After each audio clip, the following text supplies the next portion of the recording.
What's up, world, and welcome back to the Global Frequency. I am Nefarious, and with me, as always, is Freq Girl. And I'm actually here. For once. On camera. And tonight, we are joined by Cody Fernandez, here to tell us all about his comic book crowdfunding campaign, Jack Irons' Steel Cowboy #4, now live on Indiegogo. Howdy, partner. Welcome to the show. Howdy. How's everybody doing? We're good, man. We're good. I'm glad to have you. I'm glad to be here. Super excited, honestly. Even though you've never been on the channel before, I don't think we've even been on a stream together. We've seen each other around the various parts of the internet, quite frequently. I think I'm going to correct you there. I've been on the channel, I believe, once before, a long time ago. We had him on? Yes. Yeah. Back when we were chatting. Back when I was touching Garrett's thigh. Yes, you were distracted by Garrett's thigh. Exactly. We have had you on then. My memory is just pretty shoddy. And I'm familiar with your work. I know, pretty much everything there is to know about you. But why don't we let everybody else in the chat know where you're from and where you grew up? All right. Well, I'm Cody Fernandez. I'm from Taos, New Mexico.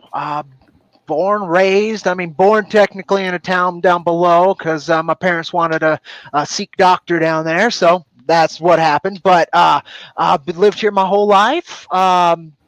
Love it up here. We're in the midst of Taos is in the middle of the Sangre de Cristo Mountains. A beautiful place to grow up. Grew a lot of different cultures intermix around here. It's just, it's a great place to be. It's a great place to be. I've been very blessed with that. Right on. So before we go any further, let us say hello to everyone that has joined us in the chat. Starting up top, I think we had Viper come and visit us. Showing up.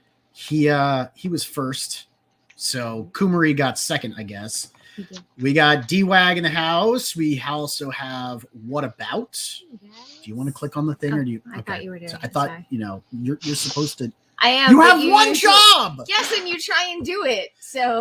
All right. We've also got Jeremy Burtz, and we've got Will from Creators Outlet. Hey, Will. And we've got, I think we said hi to Mo Biggs, right? No, we did not say hello to Mo Biggs. Hello, Mo Biggs. We've got Rich Ayala Roach Balls up in the chat, as well as Joe Catapano, who says, what? Without even proper punctuation. Well, I think because we were early for one. That could be it, yeah. Early and girly. Freq Girl definitely is.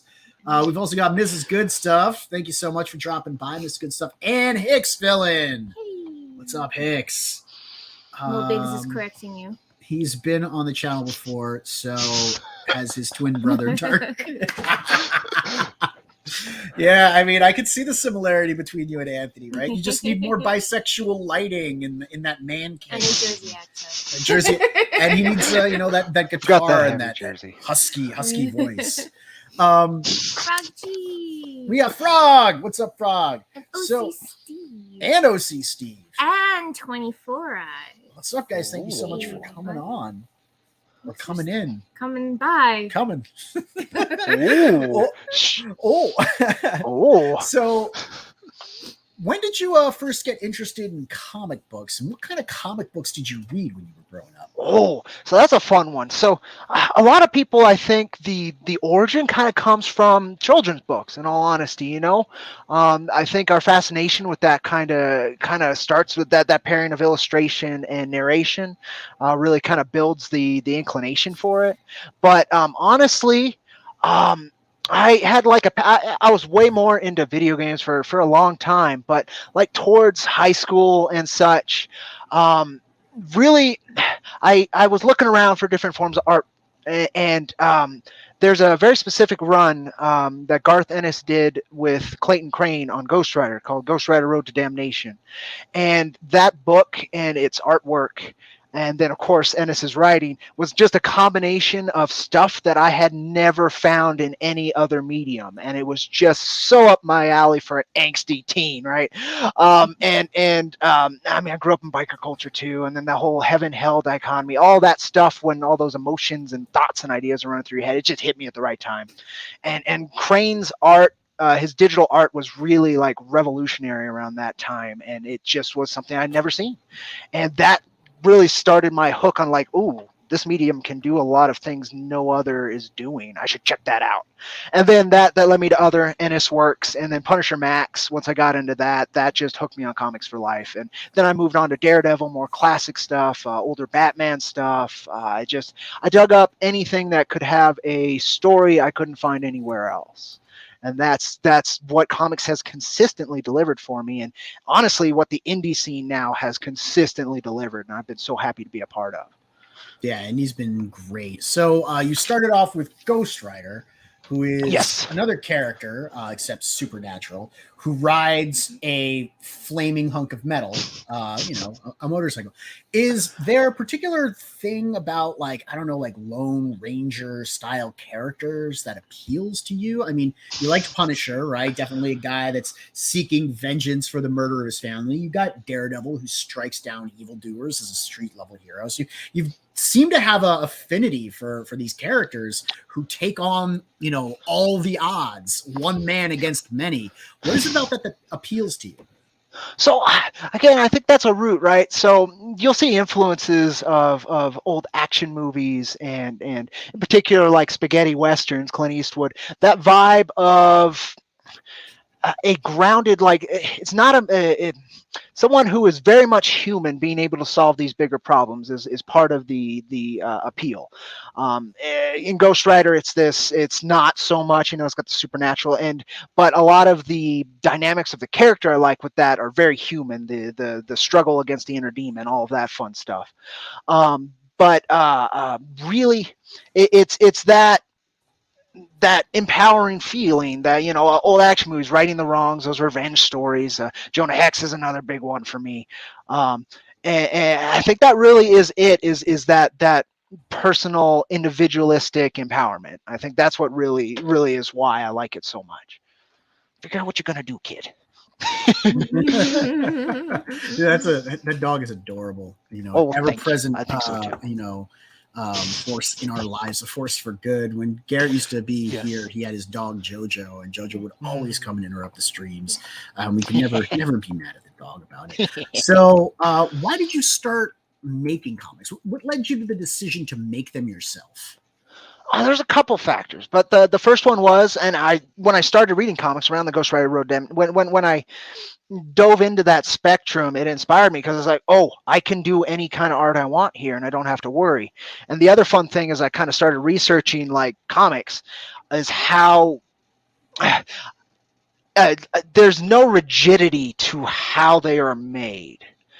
Particularly on like the scripting bit, or even the team dynamics, all of that. There's just so many ways it can manifest, and that was like, oh, I don't even have to worry about how I write this, because when I was younger, I did a lot of creative writing with plays because I like that dialogue narration kind of setup, which is a lot. You can do a lot of that with comic book scripting, but even further, it can be a little bit looser because there's a dialogue between a writer and an artist that looseness can tighten and make better than one way or the other could have imagined.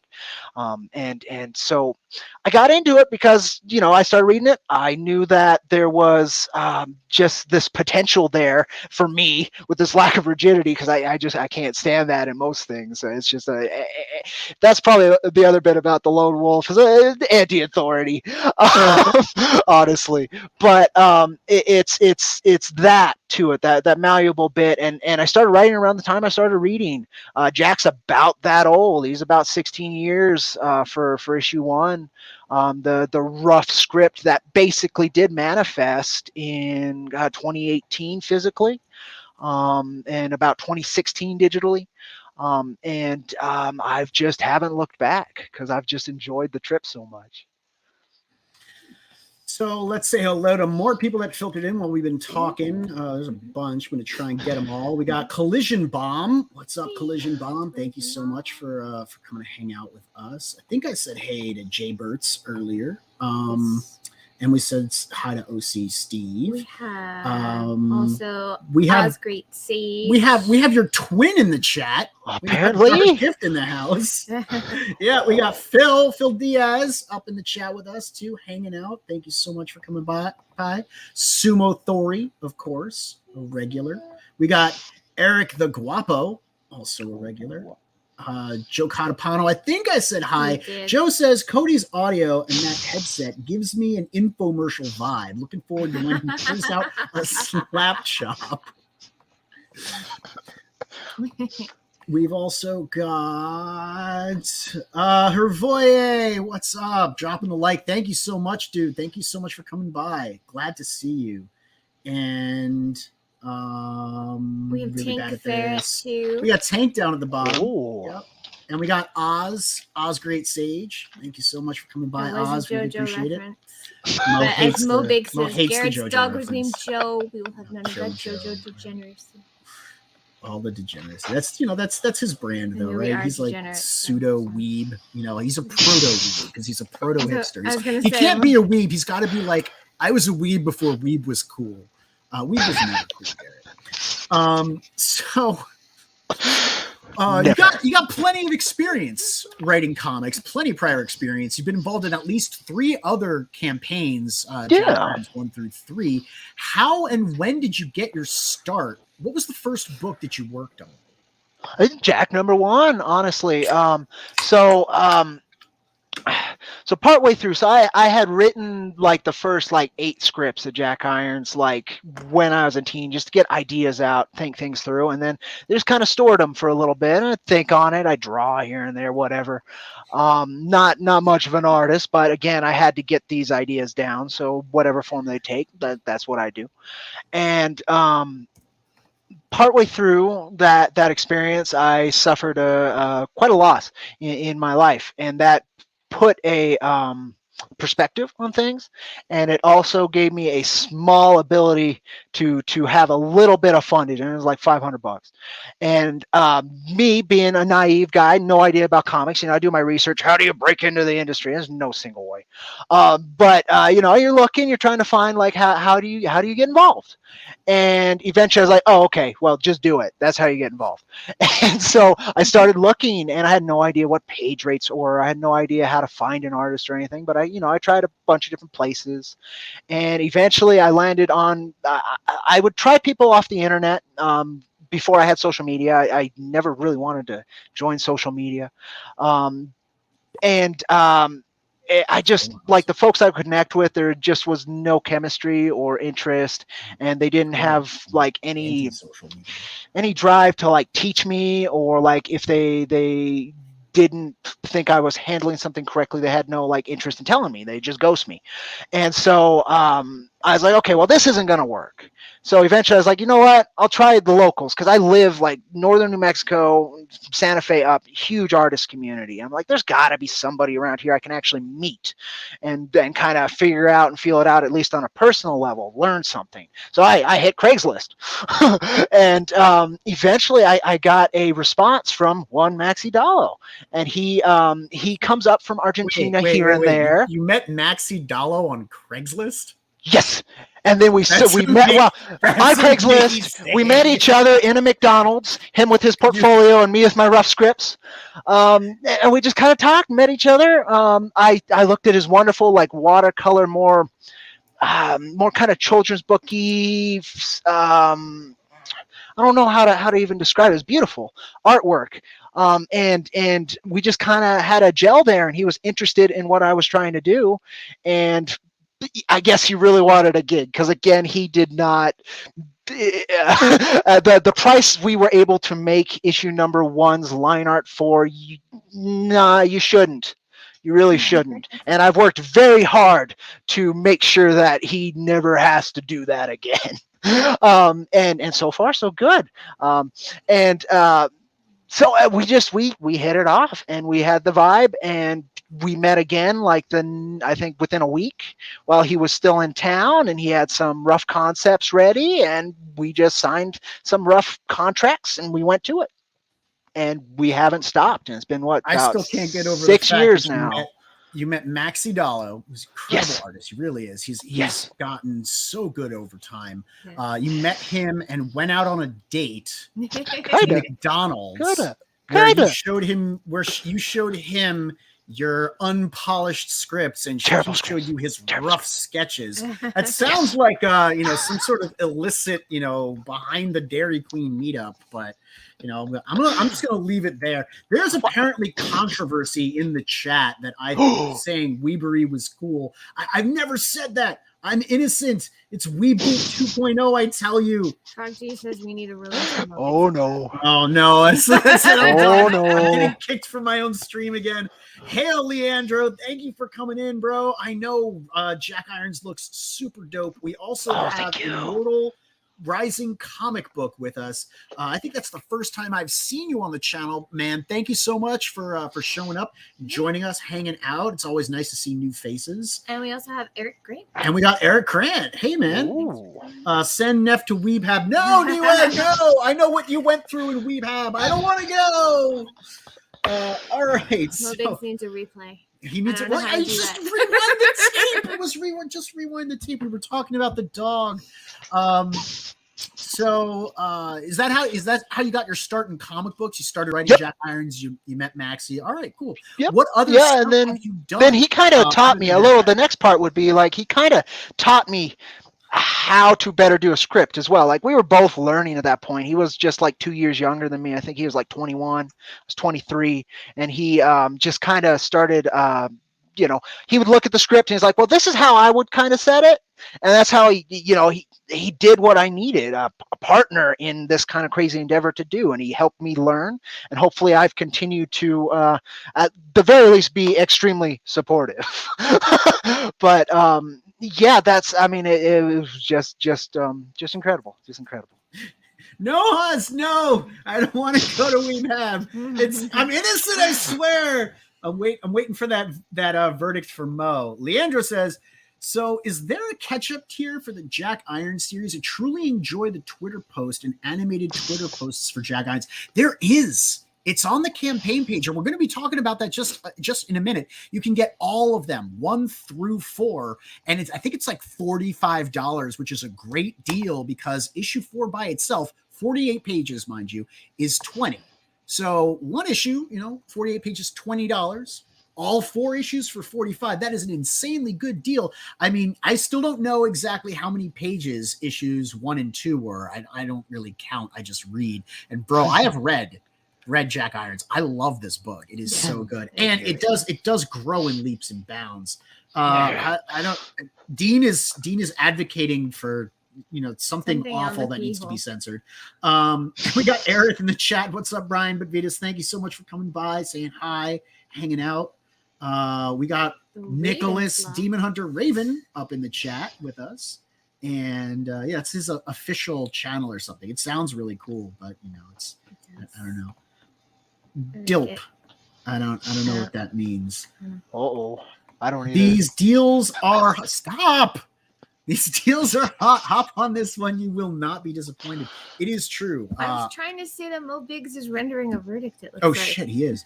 I'm trying to decide if a Salem Weeb trial would be good or bad for hyping B-Rose's launch party. You know what? I will submit to a Salem Weeb trial for B-Rose. For Mo.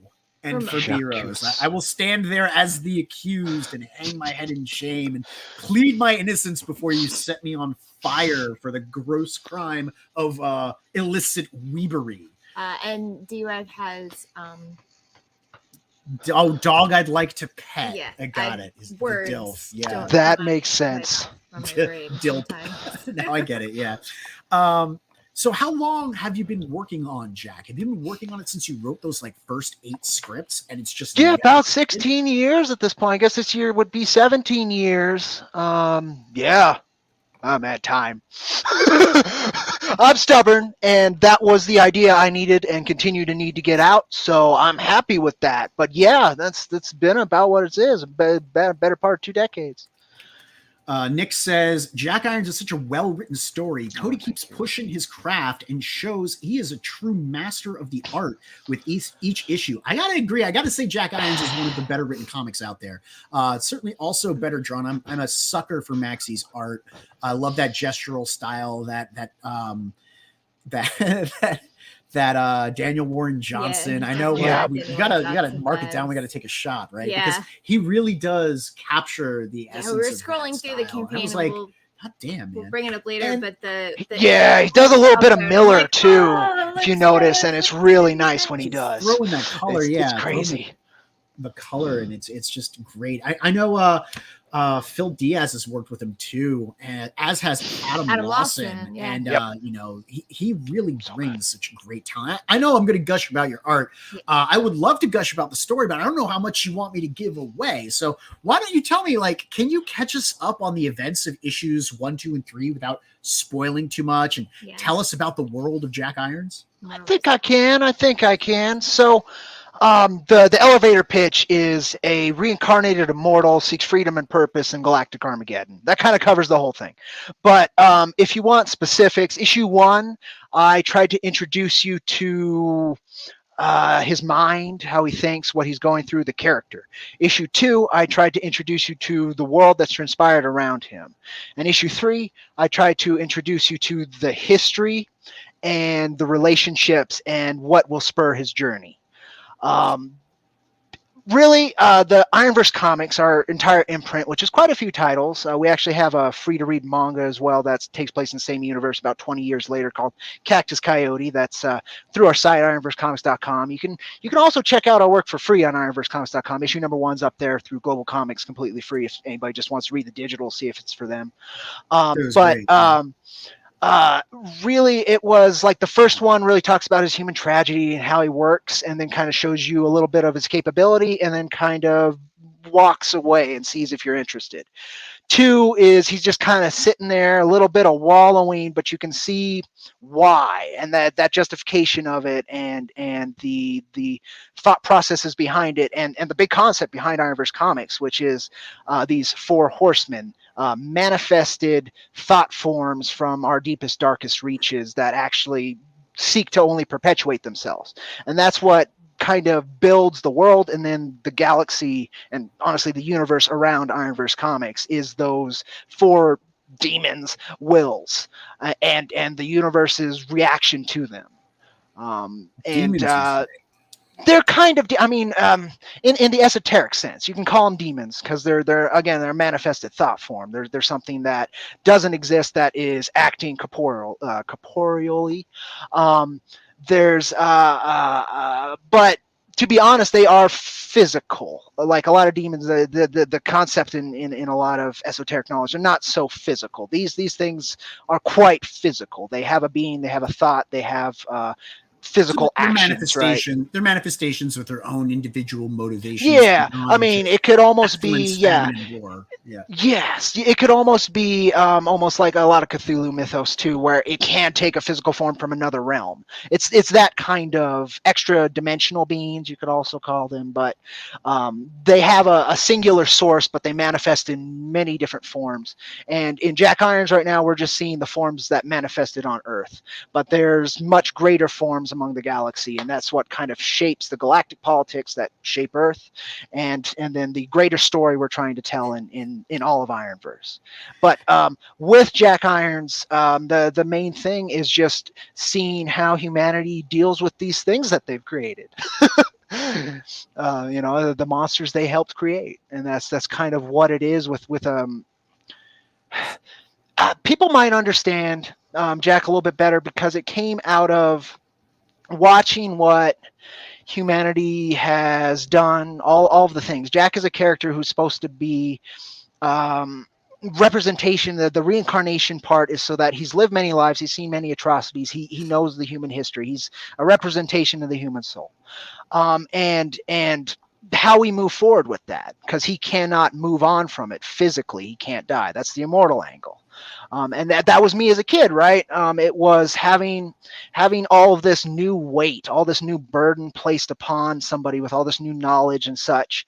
And you still should wake up and move the next day. And that's been Jack's journey forever, partially mine, right?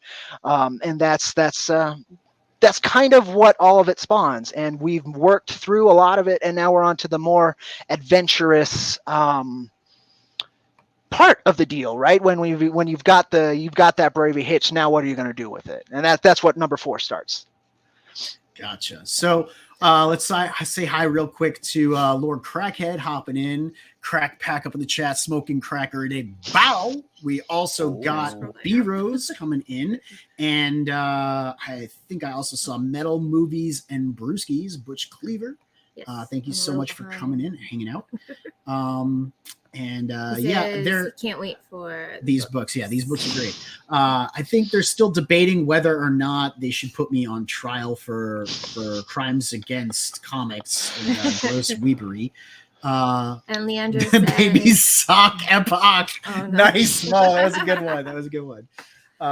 There's a I think was it Jeremy who said it, or was it Leandro who said it? The B Rose era. It was Oz. It was Oz.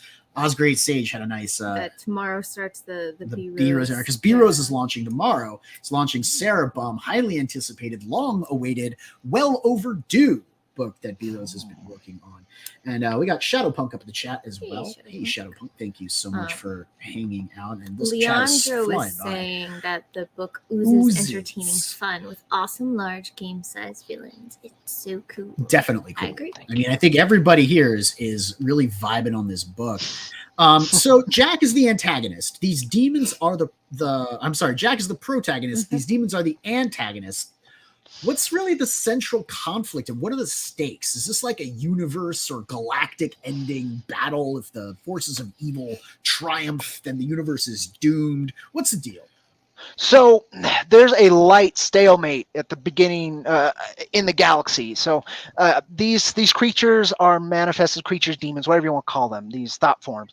They are manifested when civilization hits a certain amount of beings and a certain amount of whatever they are, a certain amount of famine or a certain amount of war. These ideas like that, like a certain amount of suffering can do famine. It's kind of just an overarching idea. A certain amount of war, conflict, aggression could manifest this creature. And usually a planet will manifest one really early, and it'll just conquer the planet and then join its greater self in the greater war among the galaxy. Earth was unique. It manifested most of them very quickly. And so they hit an equilibrium between the 4. And right when things were about to really go wrong, the original, and this is all covered in issue 2, the original first resistance from space, the Anu Confederation, they show up and do what they do with planets that they find have something useful. And they set up a reservation. So basically a zoo. They just gather whatever the species that's about to be wiped out or completely conquered and just build and erect a line of defense around a small part of the civilization. With Jack Irons, that's most of what you're seeing through issue 1 through 3. When you're seeing anything modern around him, you're seeing within the new Deadwood reservation. Gotcha. And with issue number 4, he's finally called out with issue number 3's kind of conflict and very old friend coming back and kind of kicking him in the ass to go see what's going on in Famine Inc. territory, basically where it's completely been conquered by famine, which is on Earth's case, it's this corporate sleaze bag is what it manifested as, a schemer, very kind of a politician, those worst ideas of that spectrum of authority, what he's done with his world. And there's usually no reason to go out there because it's literally a reality physical manifestation of hell. It's a flavor of hell, but it is hell. And so it's our first dive into that, and it allows me to explore some concepts. We'll chilling out your website here, saying if you want more history of the Jack Irons universe, head over to ironversecomics.com, or catch up. Get some with Jack Irons Steel Cowboy issue number 4 on the Indiegogo, which you know, we should probably talk about that before we delve any further into the mythos or the I guess like the setting around it. Why don't we talk about this campaign, because I thought it was pretty exciting, this campaign page. So it's pretty well designed. I'll say you don't use too much white text separating the images. You know, you keep it very sparse. This section's a little bit wordy, but you have that really neat tagline that attracts me to Jack Irons. When reality belongs to evil, heroes are inevitable. And I love the idea that heroes are inevitable. They will always rise to confront evil. And, that's why I think the world needs Jack Irons. That's why we need, indie comics to confront evil. And these are some really nice, nice images. Are these all from issue 4, or do you have a mix of some of the? So up at the top, it says the color pages and panels are from previous issues to show what the coloring can look like, and also because we are selling the previous issues, right? What's reading? But comics don't have words. But the issue 4, we have 5 preview pages towards the bottom of the inked pages. And right now that is in production with Maxie. He's hoping to have the book finished by the end of March, mid-April. So it should be done before the campaign's done, at least on the That's what I'm talking level, about, which is the fastest level. Yeah, this is my favorite. This is my favorite shit right here. Yeah. This is my jam. Look at that drawn in sound effect, the bodies flying everywhere, the very the speed lines on stuff, that hand that just I love this. In particular, when we got to it, we're like, whoa. Yeah, this is some DWJ stuff right here. This is what Garrett really tries to emulate in his own artwork, and Maxie just he captures it so damn well. Look at this. This is so nuts. It's so good. I can't wait to see these pages colored. So I forgot to ask you, other than Maxie, how did you assemble the team that works on Jack Irons? Who are they, and how long have you been with them? Will you be with them for the foreseeable future? Okay, so there's a lot there, right? So I've been blessed that we've hit a lot of speed bumps, but nothing that could sink the ship. All stuff that I can learn from and that the team can learn from. So first off, when I started promoting issue number 1, because we could pick up kind of where I finished last story after meeting Maxie and producing issue number 1's line art. I had a better idea how much it actually costs to put out a comic by that point, and the amount of team members you can use or what skills you can learn. So I had tried my hand at lettering because I had the script and it was lettering, right? It should be easy. I did it, right? I did it. I put it up. Is how I was like, I'm not going to get any traction on simply line art. That was never going to happen. So I got to have something a little bit past that. So I lettered it myself and put it up on, I believe, Tapastic, which I think is still up. Then I started my big bit of trying to pitch the book to publishers. Again, still naive. I hadn't hit the part where you kind of learn how the industry works. So I started doing that, and then I would try and get traction just to get ideas of people reading it, right? Just see how it was. And I started posting it on Reddit. Again, this is before I had social media. I put it up on Reddit a few times. The few times it actually stuck because, self-promotion on Reddit is a no-no. Eventually, what's a letterer? Reddit? Yeah, right. Eventually a letterer found it, and he's like, I love this story. I love this art. Can I please letter it for you? Did you have to take him to McDonald's too? No date there. He was more straightforward and just back alley, right? Just business, all business, money on the table. Let's go. Let's do this. Yeah. Honestly, it wasn't even that level. It was just like, I really want to see this lettered right. And so he's like, no, don't worry about it. If we're going to release it or work together, just try me out. I swear you won't be dissatisfied. Okay, wow. Well, and it wasn't even that, right? I was just like, oh, this guy knows what he's doing. Please do it. Please do it. Like, I had no problem. He's not asking for anything. He's just like, if it goes further and you want me on the team, then we'll figure it out then. And I was like, okay, cool. It gets lettered. So then we released another version of it with his lettering on it. Then when I figured out I wasn't getting any traction doing it the way I did it, I finally bit the bullet and joined social media. I joined that around early 2018, where there was a lot of heat around indie comics. A lot of different kinds of heat, but heat I could use. And I was able to find audiences because the book was good. Even black and white, and that it was that, it was that simple, and my interactions were good, I think. And from there, we eventually lost that letterer due to that heat, and his desire to be on the other side of that heat. But it was all mutual and totally fine. It was just fine. He's like, well, I did this anyway. It's all good. I got other stuff I need to do. If you're going to do another one, you're probably going to need to find another letterer. And so I did eventually. But I think during that whole process, I ran a campaign without social media. And it got like $10. And then I bit the bullet and then ran another campaign and found that heat. And eventually I met a bunch of different people. So the letterer I found was because it was a wonderful artist named Vincent Rush. Some people might have been familiar if they were around that time and a little bit later. He does some wonderful line art. There's a beautiful promo piece that he did for us. Just inks. He had wonderful inks, very kind of 90s image kind of inks. I love it. We just hit it off and he could letter. So I was like, yep. Cool, we got you.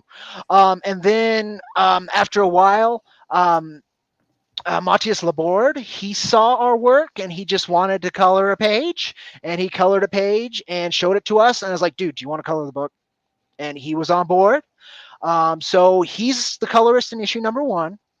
And then after issue number 1's kind of we didn't even get to the printing yet. But he had finished all the coloring and we had it lettered. Some point in there, he had to quit comics because it just was not supporting his family. And he had worked for Boom. He did a lot of wrestling books. He had worked in the industry, and it just was not keeping him afloat for his family. So he went back to a different career. So from there, we had to find another colorist, and that was a trip. Because issue number 1 had such beautiful coloring and had a very defined style against Maxi's lines.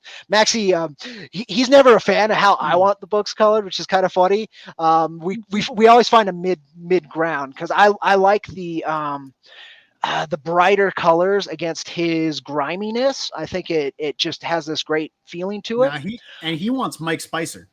Yes, he wants that darker tone, and he got Mike Spicer in Kids and Monsters. Yeah. Check that out. It's criminally underbacked. Please check out Kids and Monsters. Oh yeah, wonderful we project it on Kickstarter and on Indiegogo. Oh, so worth it. We got all the goodies because Maxi, like, he draws like Daniel Warren Johnson, and the two, like Daniel and Mike, are inseparable. Like, they've been on every book together, so he's like that type of colorist. But Steve's Cannon's incredible too. Yeah. Like the colors that you have on 1, 2, and 3 are great. I love this one.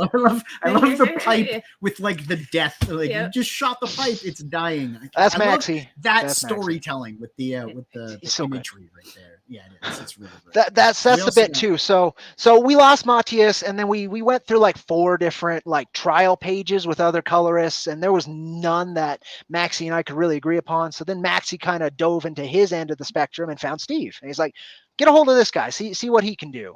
And so I got a hold of him, and we've been working since. He is totally signed on and good to go with issue number 4. He's actually got a ongoing that's been announced through Scout called By the Horns. I think it's the second story arc of By the Horns. Check that out. I'd love to see folks support Steve's work. Yeah. He also did Kill Journal with Adam Lawson. If you folks are interested, he colored that. Wonderful work.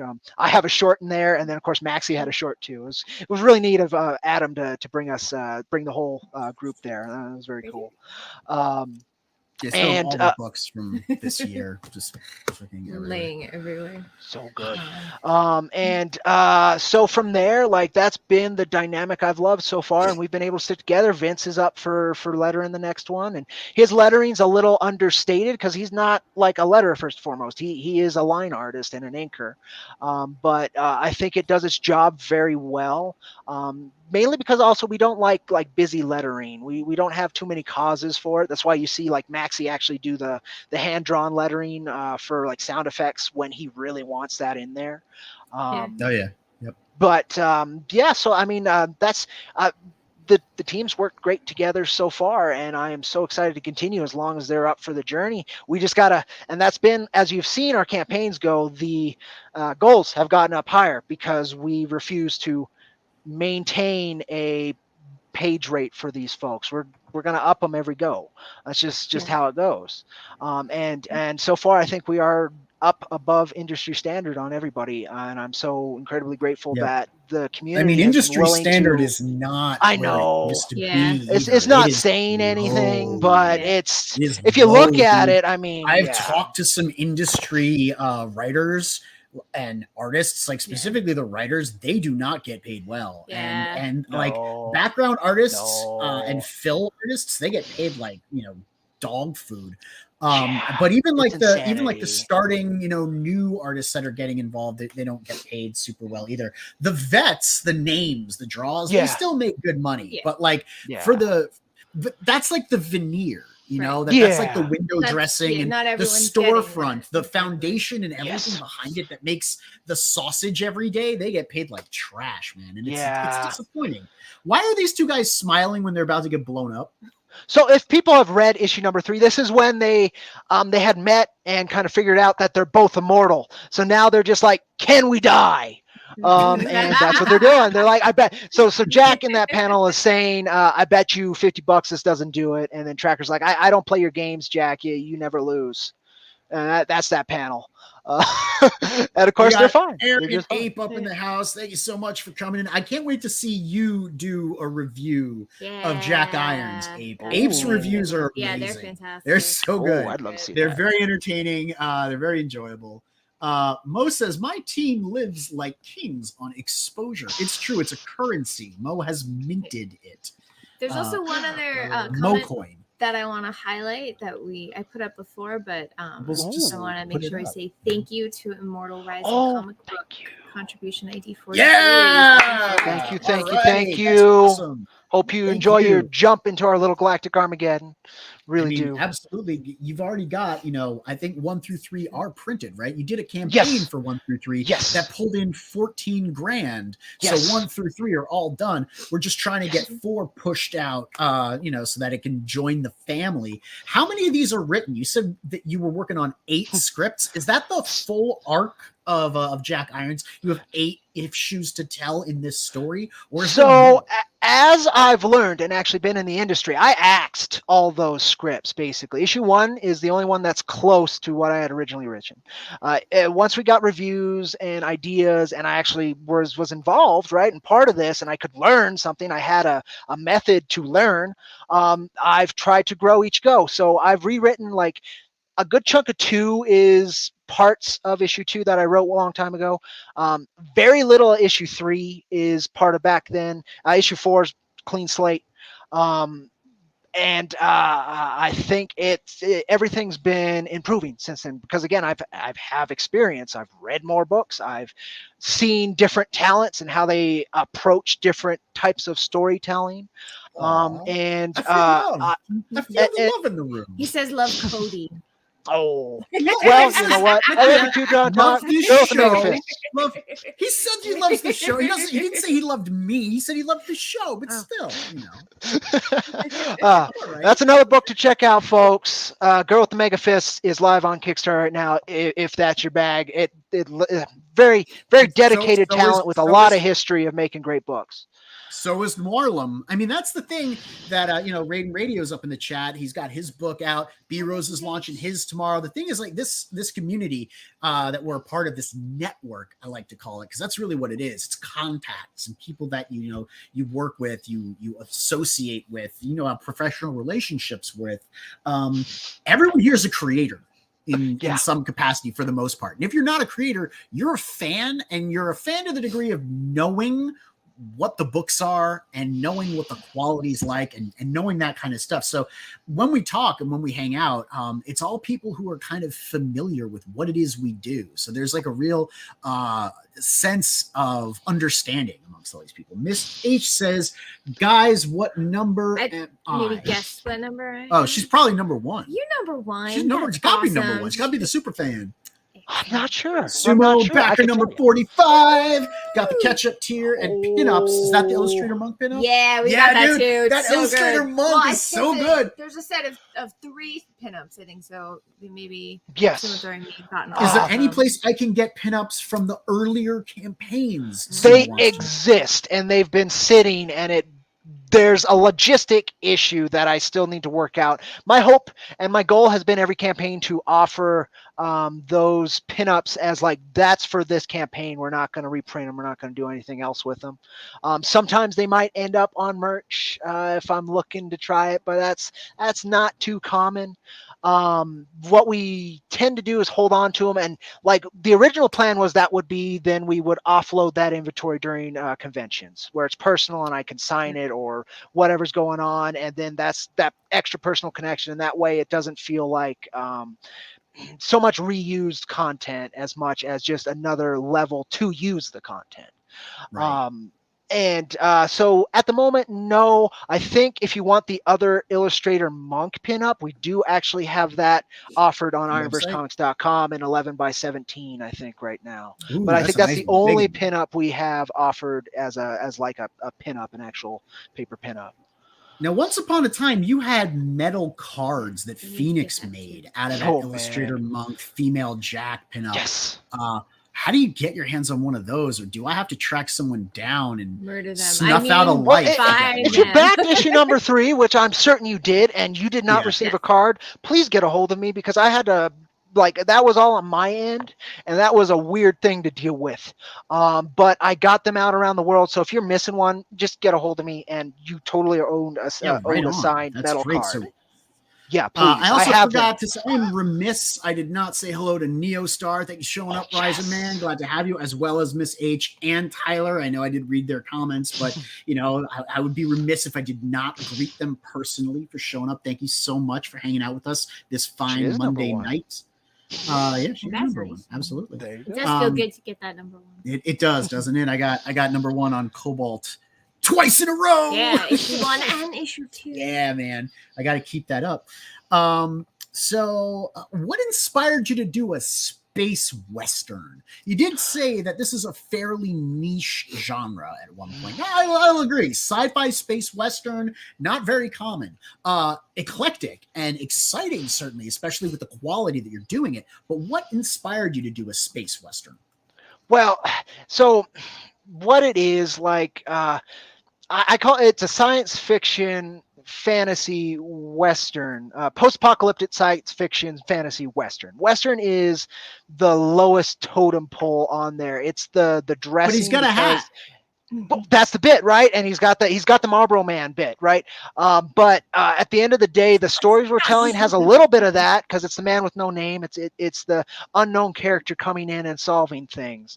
But it's almost more inspired by like Samurai Jack. Again, I did the spaghetti westerns inspired by the Kurosawa films. I kind of took a little bit of that as well and tried to make my own flavor of it.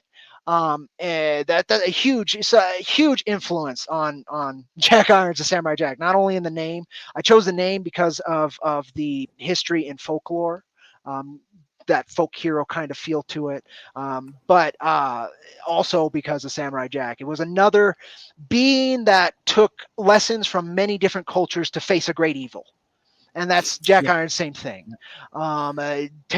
Instead of being trained by those cultures like Samurai Jack and like a human body and all that, it's a guy who lived through those cultures and has been part of them and is now stuck with all the good and the bad of those things as a person.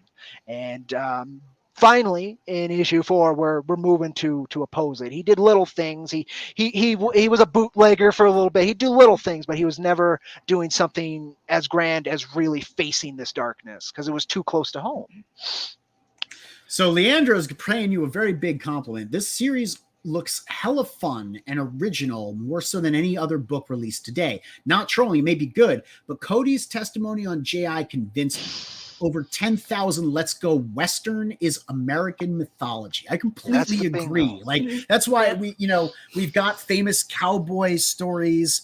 We've got like all of the cowboy shows from back in the day. We got John Wayne. We got Clint Eastwood. We got Branded. We got all of this American cultural mythology from right around that time. And I'm really glad to see sort of Westerns coming back. And he is right. It's an incredibly original book, even more so than mine. I mean, mine's just giant robots, right? Yours is a space cowboy.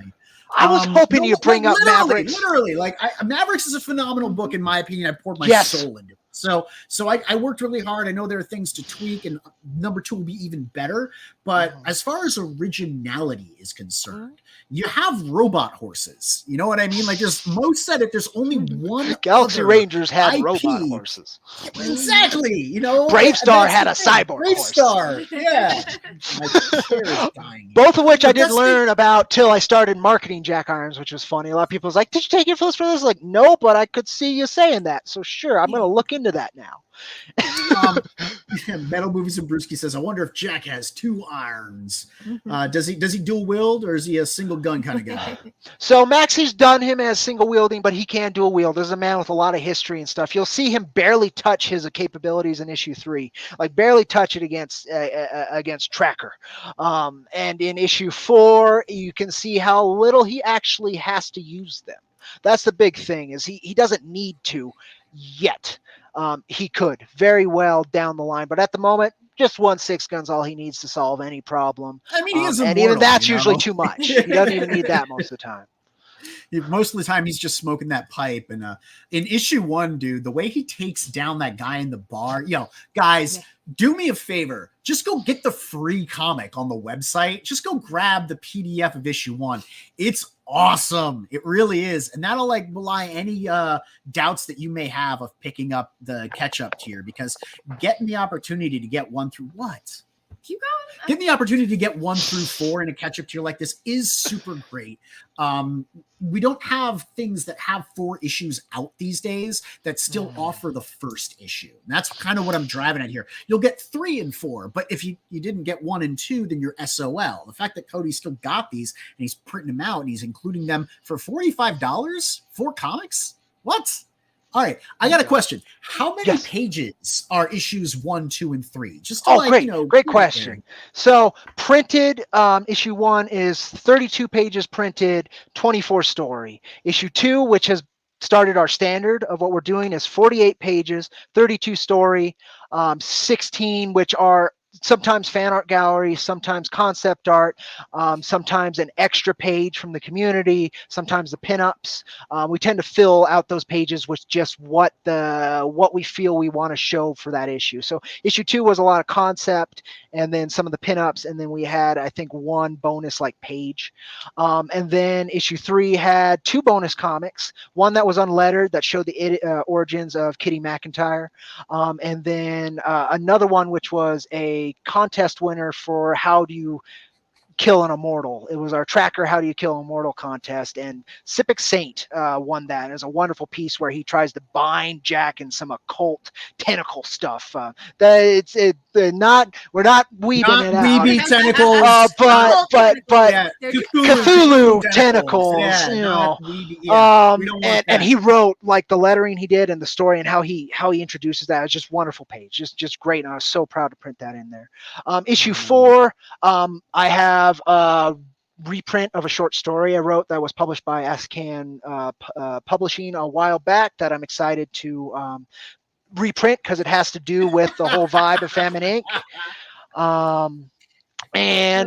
We've got some other neat stuff that could end up in there, but we're feeling things out with how the book is. That's one of the last bits we work on. We work on the cover after everything because we want the cover to accurately depict the journey we took with the book. And then we do the extra stuff, which is what we need to, actually add the value to it. But 32 pages story, but we're going 48 pages, 32 story each issue from now on. That's awesome. Nice. Or from 2 on. I think that's a nice solid size. So if we add up 32 pages, what is 32 times 4? Can you just do that math for me? Do it right now in your head. 32 times 4. 128. So 128 pages for $45 across 4 different issues. I still say that is a solid heck of a deal. Leandra says tentacles equal weebery, guys. There seems to be a trial happening here. I can't escape this. See, I'm innocent, I swear. I'm trying to avoid. I'm trying to Even avoid hex- also going even on trial. I hextech? mean, my dog's named Alita. I really don't want to also No, get on you're trial. just digging it deeper now. Don't do it. Neff appreciates a nice solid size. It's true. I like him firm, you know, Mo. I like it thick and I like it firm with a nice thick spine, something I can really wrap my hands around. So I got to ask some of the tough questions here. I Okay. know you brought Jack over to Kickstarter once and it didn't work out there. It wasn't bad To do that comparatively. again, and why didn't it work? Okay, so I think one of the reasons why it didn't work is because, to be fair, we did 7K on the first time on our platform, right? I asked for 10, so we didn't get that, but we did about 7K. So it's not bad for a first time project going on over there. But honestly, I think it was a lot to do with like where I was at that time. I definitely did not hit the grind as hard as I could have is one of the bits. Also, a lot of the audience I've connected with are go-go backers, right? And some folks are quite like rigid on that, and I understand. But I wanted to try the hardcover collection on Kickstarter just to see how it would go. It was kind of just a why not? We have the thing completed, except for we wanted to do a new cover. I had a price from a very cool printer on everything, and we wanted to see what would happen. And I think it was a combination of it not being a tooth and nail kind of like give it your all kind of situation, me not capable of it, and just not hitting that audience hard enough. It could have been, I mean, probably a million factors, right? But those are the ones that I can really pick off the top of my head. Um, I don't think it was the price because I think we were offering it at a pretty damn good price. The book technically was already done except for one part and getting printed. The goal was high because at that time I was looking to make up for some of my poor budgeting with issue number 3, which was an insane campaign. All my campaigns end up being crazy. Yeah, I gotta ask you, is that one of the reasons that you did no stretch goals on this campaign? You've got none, as far as I can glean None from announced. it, right? I have Okay. some ideas, Oh, but I none want to hit announced. it. I want to hit the Yo, goal. Patch. I just gotta say, patch for Shay, magnet for Amanda B. It's true. Magnetic Magnets are patch, maybe. I don't know, dude. Like, you're gonna have to pick a direction to go So on this. right now on add-ons, we have a metallic bookmark. Those are Right. actually going pretty quick, which has been kind of neat. We've got actually full-size movie poster of that Illustrator Monk print, which again is limited. Very smart. And then we have this whole misprint situation, which I'd love to talk Yeah, about if we what have is that? time. Tell me about the Exactly. misprint Okay. situation, the So this was original art fun. pages, This is one and of the those hand-painted bumps. All right. This is one of those bumps I hit with 3, and there's a lot of them. Pandemic was one of them, but there's a lot of bumps in number 3. People who followed that campaign know quite a few of them. But one of those bumps was, so I spent months working with this printer to make sure I got the proofs how I needed to get them, how I had gotten them before. Those little things, like it was just working out the business and the leveling of it, and that took a few months. And then eventually, a wonderful contact over there who had sadly since passed, and very, very, very sad. He and I had found a rhythm, and eventually, anyway, we were delivered these books. I got proofs of them. I still got the proofs, and I opened the books, and there is. I'm looking at them, and the announcement video where I was super stoked to have the proofs in is still up on my channel.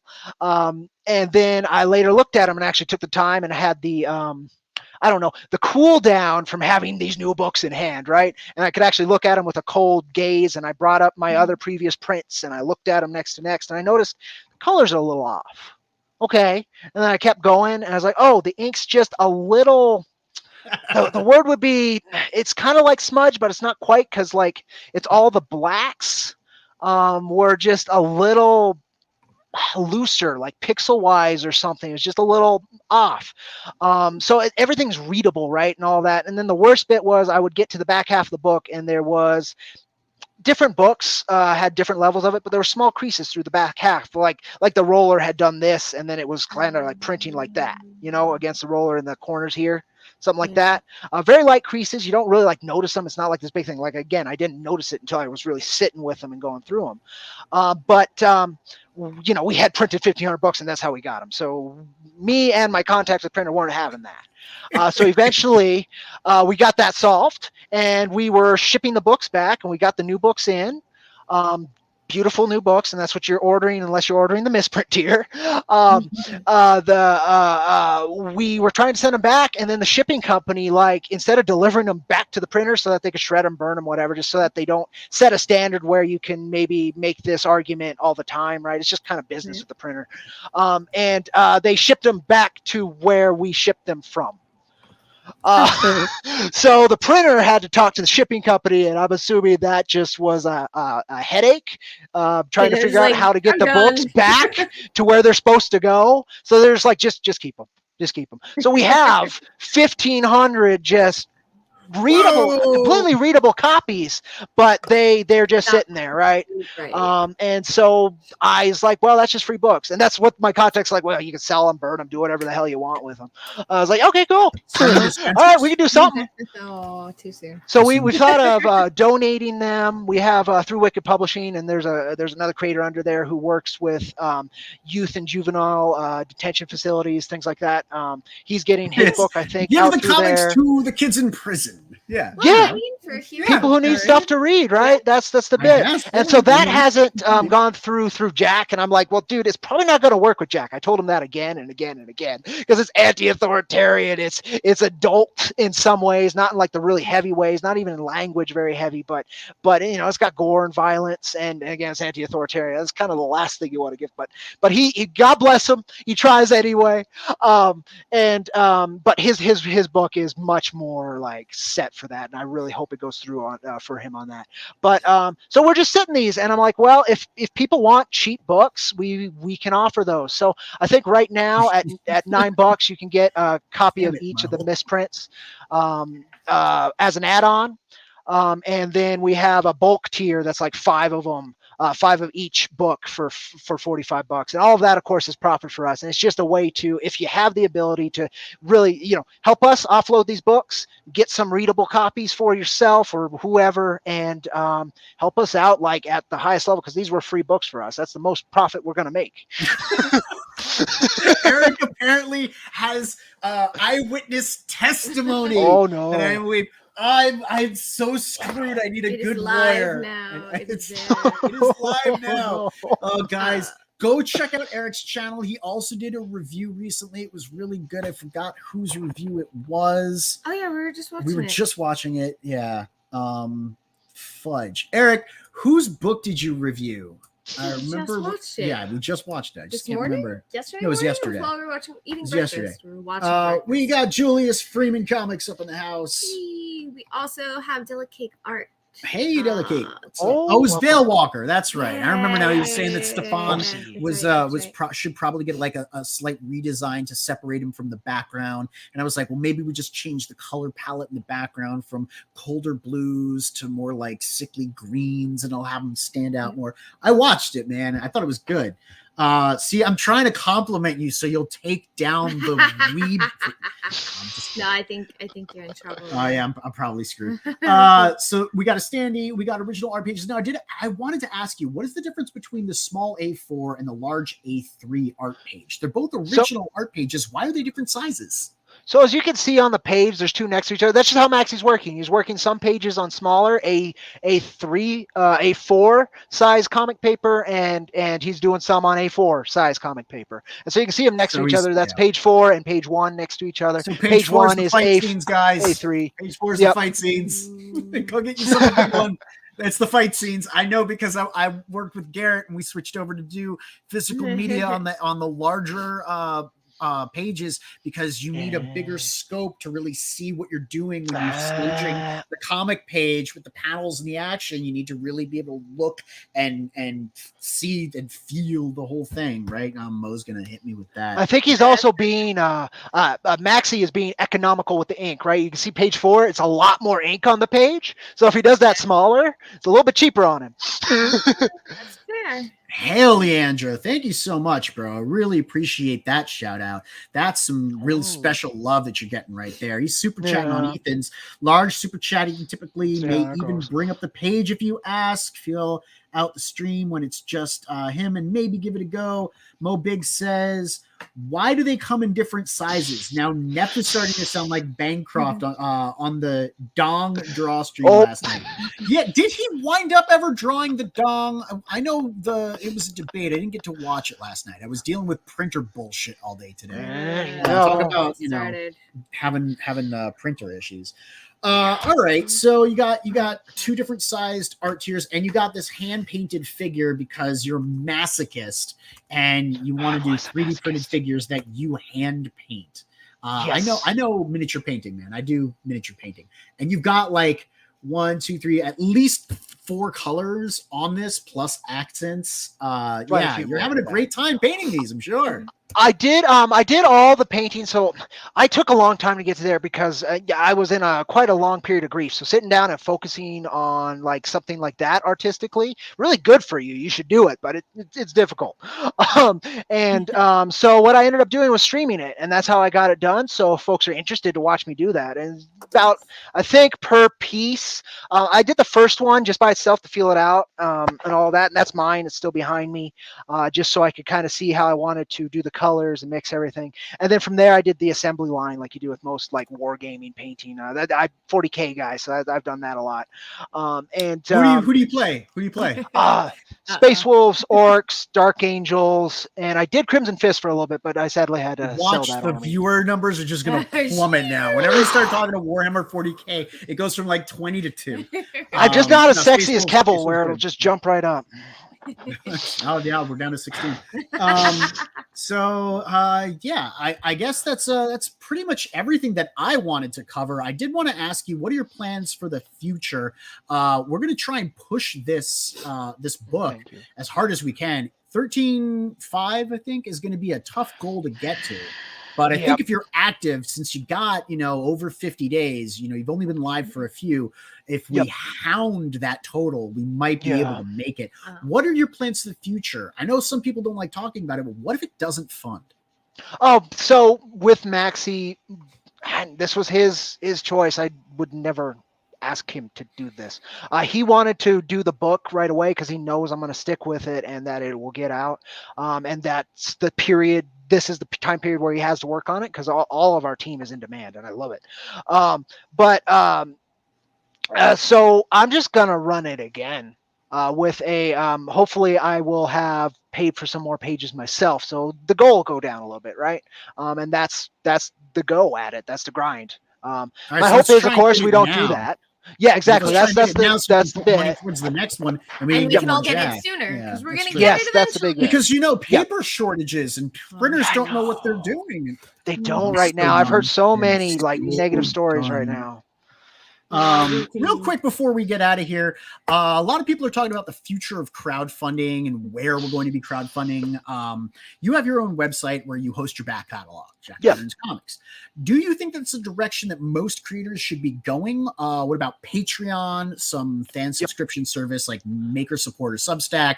I know everybody's exploring different angles. Tyler's killing it on Patreon. Brian Bavitas has got his own website. He's crushing it over there. We've got, a website that's gathering all of the in-demand stuff right now that's still on Indiegogo. What do you think the future of crowdfunding is going to be? So everybody's getting hungry. Everybody's doing everything they can to get this work done, which is what they should be doing. For me, I've always been an advocate of using every tool available to you because hopefully one will work. If none does, find more tools. Anything you could do. So I've been running a Patreon forever, and that pays for my website on Shopify. And that's been great. Otherwise, I wouldn't have that website up right now because the merch sales don't tend to do it. Then there's I'm hosted on Global Comics. I really do recommend folks check them out. They're a subscription service model of it, but they're super creator focused. They're super helpful. They provide you with crazy amount of analytics down to, if you set it up right, like how long people are looking at each panel. Like it's incredible the amount of data that they provide, and they also have given me the most exposure I've gotten on any digital platform, and they pay quite well. Comparatively to every other digital platform I've been on. So that's a great one. They also offer, you can sub to a creator and just give them some cash through there. If you don't like Patreon, that's a way to do it. So I really have enjoyed working with them, and the CEO's really a killer cat.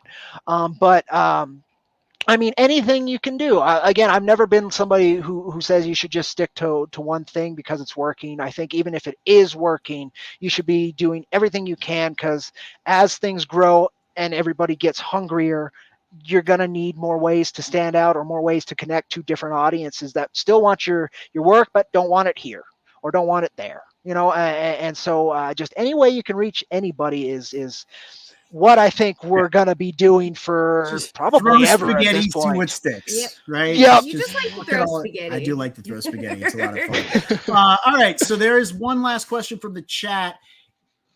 If 50 diesel-powered dwarves were fighting one cyborg lion, who would win? Are you team dwarf or are you team lion? 50 dwarves with all sorts of dwarves powers, or one giant cyborg lion, you pick which one. Are they full-on fantasy dwarves? Like They're long age, strength, sci-fi dwarves. So they're squats. Well, they're more than just squats. Okay. My avatar is one of the dwarves. He's a little guy, but he's got an Iron Man suit. So all of the dwarves have like their own different things. Mo Biggs has a shotgun that pastes people. There's a Weeb 40 gun. I mean, there's like all sorts of stuff. We're just going to put up the campaign now, aren't we? Yeah, no, please do. I love their work. So this is Dwarves versus Lions. This is one of the campaigns that's kind of really, I guess, revolutionizing, if you can say that, crowdfunding, because it's gamifying the experience. Yes. It's Brian's campaign. It's really it's wonderful. It's a wonderful experience. He made it so that every time you back one of the sides, dwarf or lion, it raises the total. And as the total raises, you unlock powers for the different sides. So if you can see, here is the chart. Who's winning right now? Is it still yet? Team Lion is still winning. They botched their power move. So every couple of levels you get stat increases and then power moves. What's the next one up for the Thunderbun Smash? So Albino Thunderbuns gets his superpower. We unlocked the Valkyrie flight though. We did, and unfortunately D-Wag died from Furry Fury because he botched his Furry Fury. And Mo, was it Mo that had to put him down, or Lord Crackhead that had to put him down? I don't know. Anyway, I have a feeling Neff is going to become very familiar with that gun. Oh no! Yeah, I was. I go to is that my fate in this? I weeb out and Mo just has to end my existence. Yeah, okay. You have like a whole smattering of different kinds. Yeah, you got a whole bunch of different, like B-Rose dwarf there, looking all like animated, like buff anime dude. He gets instantly killed. He's dead on the cover. He's dead right there, like on the cover. That is him in the clutches of the lion. So pick one. Team Dwarf. Well, Team right now, and I gotta go for the underdog every time. So right now it's the dwarves. So I'm going with the dwarves. All right, Team Dwarf. See, I told you, my boy knows what's up. I do. Wonder what my elf's thing going to be. Still Team Lion. Oh, that's right, Leandro. No. Leandro is Team Lion. If you want to see powerful dwarf, I got someone to introduce you to. It sounds like a threat. Hold on. I'm not gonna say that. Neff is trying to gatekeep my video because it exposes his degeneracy. Oh, grab his link. Grab Eric's channel link. Drop it in the chat just so that I can incriminate myself. Why am I doing this? I don't know why you're doing this. This makes no sense. What you should do, I need legal counsel. Is you should share Cody's Jack Irons campaign again and refresh that, because we need to say a very big thank you to our chat. So we were at 2387 when we started. 41 backers. We are now at reload 2652 with 46 backers. You picked up 5. Good job, guys. Thank you. Thanks so much. We getting that frequency Thank you. flop or No, something. I that's don't know what not we it. do. I don't know what we do on this. We Amanda can't have a B- flight because that's the Valkyrie thing. What? Amanda B named it. I just don't remember what. Well, you have to go ask her now.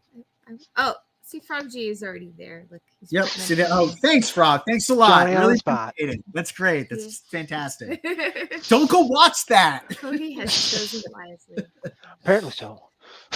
All right. So I think that's probably going to be it for us tonight, guys. Thank you so much for coming and hanging out, watching us make fools of ourselves, talk about this awesome book. Yes. Thank you so much to the chat for hanging out, too. You guys make this experience enjoyable, even if you are trying to burn me at the stake for gross and degenerate weebery. Don't forget to like, subscribe, click the bells for notification. And tune into the frequency. We will see you next time. Bye. Bye. Say goodbye, Cody. Adios.